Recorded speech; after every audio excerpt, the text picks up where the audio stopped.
बदतमीज बहू।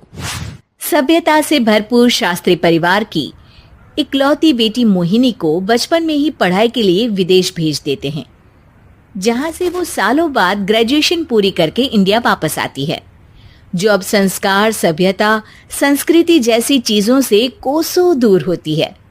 एक सुबह मोहिनी शॉर्ट ड्रेस पहने, कानों में हेडफोन लगाए जोर जोर से इंग्लिश गाने गाती हुई घर में घूम रही होती है। सुबह सुबह भगवान का नाम लेते हैं, राक्षसों की तरह चिल्लाते नहीं। पॉप्स, आपको अच्छे गाने की बिल्कुल समझ नहीं है, सो ठीक है, चिल पिल। अरे मोहिनी, पापा से ऐसे बात करते हैं क्या? सारी तमीज भूल गई हो। ओह मॉम प्लीज, इतनी बड़ी भी कोई बात नहीं हुई, सो डोंट ओवर रिएक्ट। ऐसे ही दिन बीतते हैं जिसमें मोहिनी के तौर तरीके, रहने और बात करने का ढंग उसकी मम्मी पापा को परेशान करने लगता है। भला कोई मानेगा कि ये मेरी बेटी है? रीति रिवाज और संस्कारों से तो इसका दूर दूर तक कोई नाता नहीं, और अब तो लगता भी नहीं कि कभी होगा। अरे ऐसे कैसे नहीं होगा? लड़कियां सारे नखरे अपने माँ बाप को ही दिखाती है।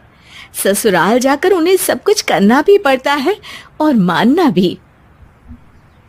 पत्नी की बात शास्त्री जी समझ जाते हैं और कुछ ही दिनों में अपने से भी ज्यादा धार्मिक परिवार में निखिल के साथ मोहिनी का रिश्ता पक्का कर देते हैं। रिश्ता तो पक्का कर दिया, पर यहाँ मोहिनी को कैसे मनाएंगे? शादी ब्याह के मामले में आटे में नमक जितना झूठ तो चलता है जी। इसी तरह एक के बाद एक तिकड़म लगाते हुए दोनों मिलकर मोहिनी को शादी के लिए तैयार कर लेते हैं और मोहिनी निखिल की शादी हो जाती है, जिसके अगले दिन से ही मोहिनी दोबारा अपने पूरे अवतार में शॉर्ट ड्रेस पहनकर घर में घूमने लगती है। बहू को ऐसे देख सास की आंखें फटी की फटी रह जाती हैं। अरे ये क्या बेशर्मी है, हमारे घर की लड़कियां जींस तक नहीं पहनती और तुम बहू होकर इतने छोटे कपड़े पहनकर पूरे घर में घूम रही हो। सीरियसली मॉम, प्लीज आप अपनी इस 80 के दशक वाली सोच में मुझे इंक्लूड मत करो।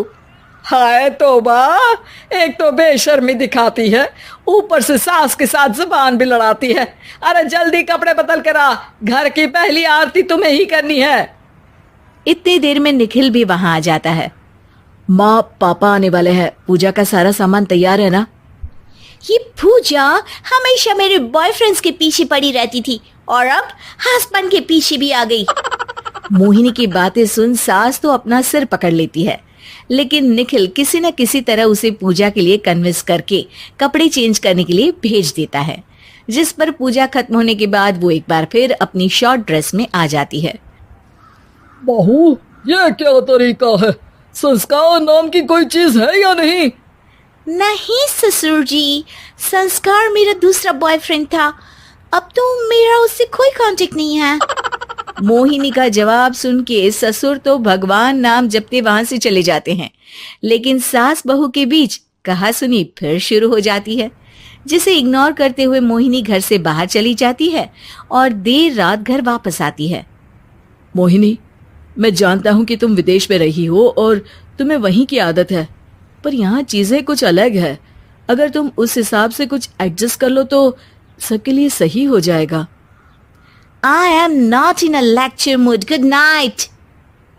अगली सुबह मोहिनी देर से उठकर एक बार फिर उसी तरह सबके सामने आती है, जिस पर उसके सास कुछ बोले उससे पहले ही मोहिनी की दोस्त मोनिका और रचिल वहां आ जाती हैं। Oh hi darling, how are you? OMG, we missed you so much. I missed you too darling. Ram Ram, इन्होंने तो तुमसे भी छोटे कपड़े पहने हैं।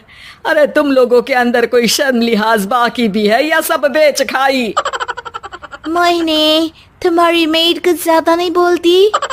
इस पर मोहिनी की दोस्त उसकी सास का मजाक बनाने लगती है, जिसे सुन निखिल उन्हें जवाब देते हुए कड़वे शब्द सुना देता है और वो सुन के वो दोनों तो मुंह बनाए वहां से चली जाती है, लेकिन गुस्से से लाल मोहिनी वहीं खड़ी निखिल को घूरती रहती है।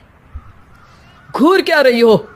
तुमसे शादी की ये सोचकर कि विदेश में पढ़ी लिखी हो, घर में कोई पॉजिटिव चेंज लाओगी, अपनी करियर के लिए एम्बिशियस होगी, पर अपने इस बिहेवियर से उस पढ़ाई के साथ साथ अपने मम्मी पापा के नाम को भी डुबो रही हो। अगर तुम्हें ऐसे ही हाल रखने हैं तो यहाँ रहने की कोई जरूरत नहीं है। निखिल की बातें सुनकर मोहिनी रोते हुए घर छोड़कर अपनी मम्मी पापा के पास वापस आ जाती है। ससुराल में सब कुछ ठीक तो है? वो अपने आप को समझते क्या है? मोहिनी पर चिल्ला रहे हैं?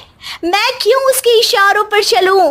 मैं अपनी लाइफ अपने तरीके से जीना चाहती हूँ और वो ना आप लोगों को मंजूर था और ना ही उन्हें है। तुम यहाँ नहीं रह सकती। अपने पापा की बात सुन के मोहिनी हैरान रह जाती है। हाँ, तुमने बिल्कुल सही सुना। अगर तुम्हें अपने इस घमंड, बेशर्मी और बदतमीजी में ही जीना है तो तुम यहाँ भी नहीं रह सकती। बेटी, मैं मानता हूँ हमारे यहाँ रीति रिवाज बहुत मायने रखते हैं और हमने उन्हीं के ओवरडोज से बचाने के लिए तुम्हें विदेश भेजा था। एक लड़की जो शादी करके घर और बच्चे संभालती है, उससे तुम अपने आप को ज्यादा समझ सको इसके लिए भेजा था। तुम उससे ज्यादा समझो और बनो, पर तुम तो किसी दूसरी ही ट्रेन में चढ़ गई बेटा। उसके मम्मी पापा बहुत देर तक मोहिनी को सारी बातें समझाते हैं, जिन्हें सुनकर मोहिनी को अपनी गलती का एहसास होता है। वो जॉब ज्वाइन कर लेती है और ससुराल वापस आकर उन्हें मॉडर्न बनाती है और खुद भी कुछ रिवाज सीखते हुए खुशी से रहने लगती है।